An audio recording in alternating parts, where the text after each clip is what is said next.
Blackstone Audiobooks presents Ending the War on Drugs, A Solution for America by Dirk Eldredge. Author's Preface. America's war on drugs is reminiscent of the Russian princess who sat weeping profusely at the death of the hero in a performance at the opera, while at the curb her waiting carriage driver froze to death in a Moscow ice storm. America's policymakers are deeply preoccupied with waging the war on drugs.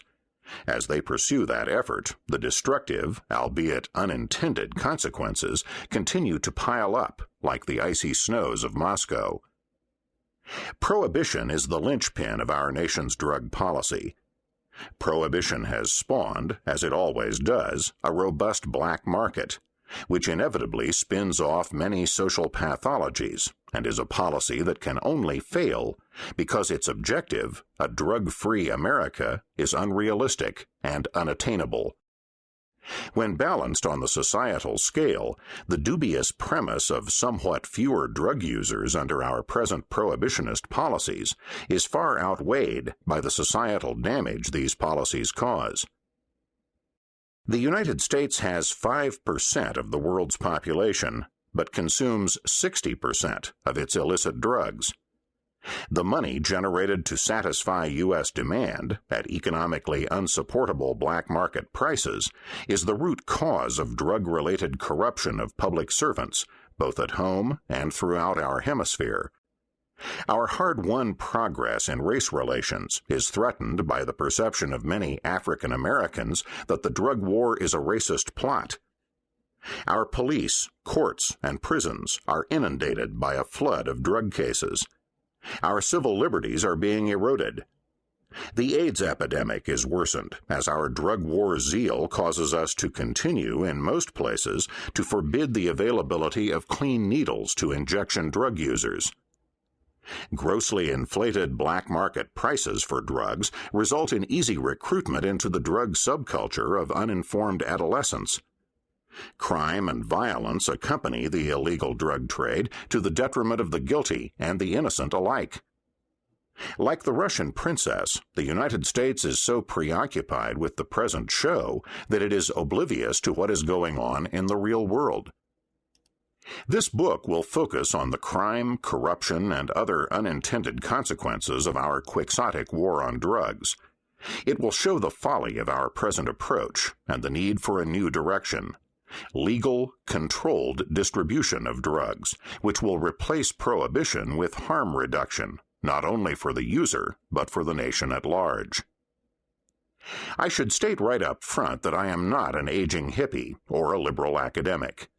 I am a white, conservative Republican who has passed the Medicare milestone after a quarter century as a successful independent businessman. I have been married to the same woman for over 40 years and have 6 grandchildren. My father was an alcoholic whose life was a disaster for himself and his family because he was a true addict, one of many beset with personal problems with which they cannot successfully cope.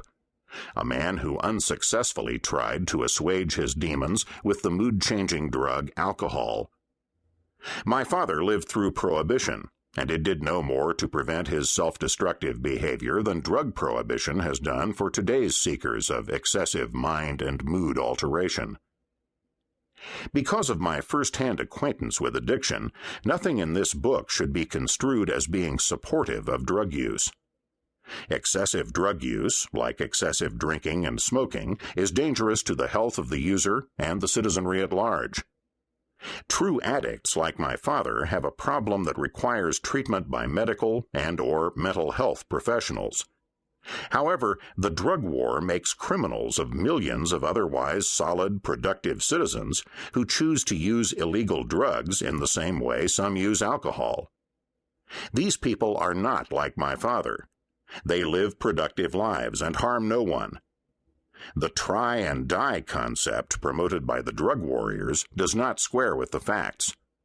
Our perception of all drug users as addicts has been created by our propensity to focus on the sensational, often macabre aspects of these unfortunates, while tarring all drug users with the same brush. My solution for America offers help to all.